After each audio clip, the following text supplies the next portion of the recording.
My name is Debbie. I love water. As we all know, I work out a lot. I sweat a lot because I'm always on stage dancing, using a lot of energy. So I needed a product to move with me and give me more energy that is natural as possible. And Westlake, I'm the ambassador. I'm literally, when you see Westlake, you see Sheebah. When you're drinking this water, you're drinking Sheebah. You're drinking Get you, Westlake is in every shop, everywhere, so please get yourself a bottle, and every time you're drinking it, remember, you're drinking Sheebah. Thank you so much. I think she deserves a round of applause, guys. That's amazing. Omukulu wa Keti angambe ndoza kumiza ibyenjogedde kubida lwa. And I think you need to take it right now. Ladies and gentlemen, get your cameras. Let's do this. Thank you, Crystal. Balamusiza basebo ne bannyabo no Sheebah Karungi leero muli ku press conference ya ekivulu ky'omwaka 9th December. It's going to be at Serena. So again, I apologize sincerely from the bottom of my heart. Netoza kubeera late. I hate being late. Newala bituukawo nga toyinza kubyewala. Thank you so much for being patient, everyone out today. Naninda, thank you so much. I won't take that for granted ever. Thank you. To all my sponsors waiting for me, all my fans around, Sheebaholics, my friends that came around to support me from the music industry, from the art industry. Thank you so much. I really appreciate you. My management, I know we work tirelessly day in and day night. I love you guys. Thank you so much. I know I work you so hard because if I could let you, you would sleep a bit. But I appreciate you so much, wherever you are, you know that. Mr. Keti, I'm more than honored to work with you again. Another person you didn't know that I'm going to work with is going to be Steve Jean, Phenom Records, on the stage and lights and everything. I appreciate everyone around. So I wanted to take that minute to appreciate you all. Thank you. To all my Lugambo people, abaze n'abatali ba Lugambo, abagosipazi, abamawulire, tetuyinza nabeerawo nga tetuliwo. Namwe mutayinza beerawo nga tetuliwo. So we appreciate you, but yeah, we're here. Shoot your shot, keep in mind, let's keep it very professional. Thank you. Okay. I think we need to start the Q&A. If you have a question, put up your hand. I give you the mic. You ask. She's going to reply you. I'm confused. Wabadde osaga. Bakuddize microphone bw'oba nnyonnyola. Because I'm lost. Waliwo ebyalo ebitangizibwa ku social media bibakutte ebibanja. I have a feeling some of you mulize nnyo ebikyamu ebirina okutuukako, but God forbid. You know what's going to happen. That was security, that was CID at Dubai. Bali bankoma bukomi to stay so that I'm safe. Naye because tekiri familiar, kyalabikanga bankutte, but they protected me from the word go till I get to the airport. They don't want to pack airport. It was protection. It was all misinterpreted. Thank you. About the tickets?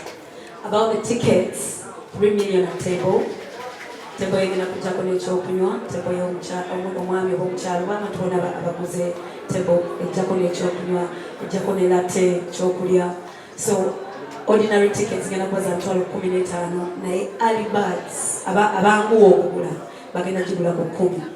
So bw'oba oyagala kugula ku 10, gulirawo tiketi yo kati. So those are the tickets, 150 for ordinary and 3 million, million 3 ku table. Ne $15,000 ordinary, then 10 goyangu yonagula ticket yo right away.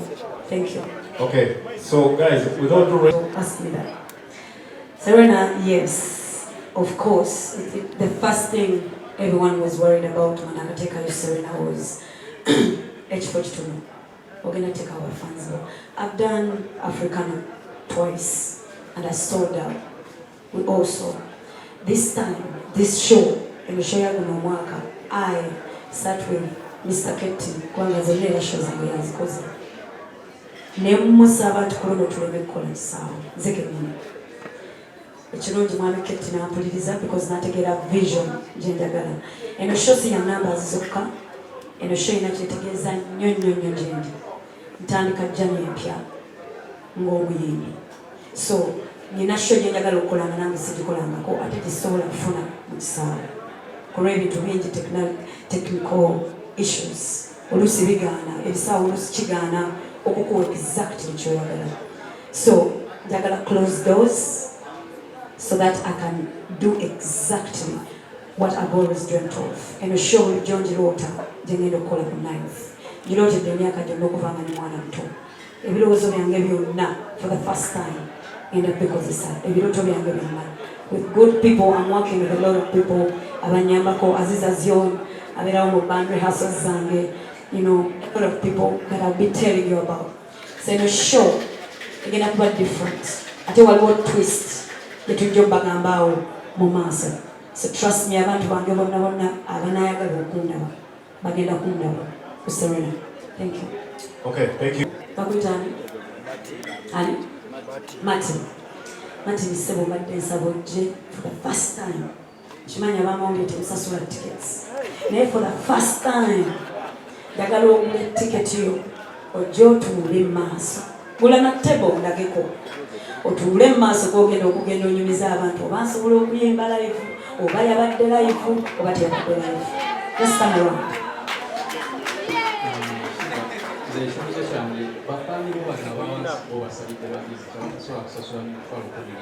Serena fana tasobola sasula mutwalo 15.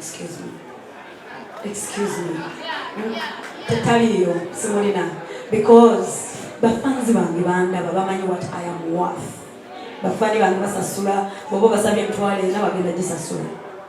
Ate ne kuno bamanyi lwaki tusabye 15 tuli ku Serena. Ekintu kiri different kiri corporate mu katono. Oloza fani wange sha ne gandi badde asatu babadde bajja gasasula njagala bashibawulix wamate mujje. Thank you. I can't wait to see you, my fans.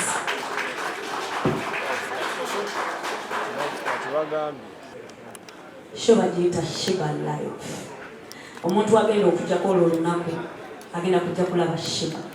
But of course nkola n'abantu nkoze ne Chosen nkoze ne Wakbeda almost nkoze ne Crystal Panda nkoze n'abantu bangi nyo so siyinza kukola concert nkoze ne Saha nesiteeka mu bantu bange of course bajja kumperekerako n'emikwano gyange emirala mu industry gijja okujja obujji just to support.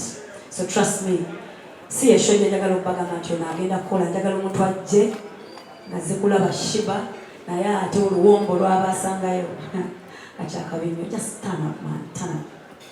Okay. Tutanudde okujja ku gundi ate ne organize in terms of fairs n'ekirala kutya batukolere wawinninwagi dress code. What should we expect this time round? Kubanga wali oso omuntu kuluno gena tukamutuge nali nyambadde empale mpanvu winninwagi a white long baggy naye wano mu kifuba n'oyolesa nga ne busitiptiti nabwo kwewuli. Alright, dress code. Nabagamba ekintu kimwe no show genda bashookinga nnyo. Just jangu ku show. Of course, I'm a beautiful, sexy woman. Sinza gana kwambaza mubiri ogwo kye kulina kugendako kitegeera. So njateekako ebirina okugendako naye ate ne bamama nja bajjukira nga leero temundaba half hajat half sexy.